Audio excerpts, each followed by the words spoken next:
In today's video, I'm going to teach you how to uninstall Adobe Creative Cloud Desktop. If you no longer need the Adobe Creative Cloud Desktop app on your Windows computer, the good news is that the process is very straightforward. I'll walk you through it clearly so you can remove it without confusion. To begin, open your Windows settings. The quickest way to do this is by pressing the Windows key and the letter I on your keyboard at the same time. This shortcut opens the settings window right away and saves you from having to search through the Start menu. Once settings is open, look to the left-hand panel and select Apps. This section is where Windows manages installed programs, app features, and uninstall options. After that, click Installed Apps. This will open a full list of the software currently installed on your computer.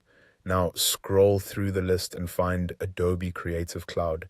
If you have many apps installed, take your time and make sure you select the correct one. You're looking specifically for the Creative Cloud Desktop app. When you find it, click the three-dot menu next to the app name. This opens a small menu with additional options related to that application.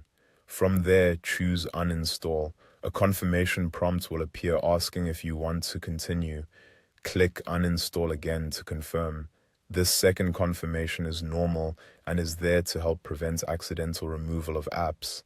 After that, just follow the on-screen instructions to complete the removal process. Depending on your system, Windows may take a few moments to launch the uninstaller. Once it starts, continue through the prompts until the uninstall is finished. It's a good idea to keep the computer on and avoid closing any windows until the process is fully complete.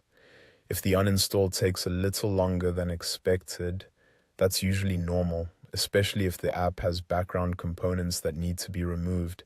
Just let the process finish. And that's it. Adobe Creative Cloud Desktop should now be removed from your computer. If you found this helpful, you can use the same general method in Windows settings to uninstall many other apps as well. Thanks for watching, and I'll see you in the next video.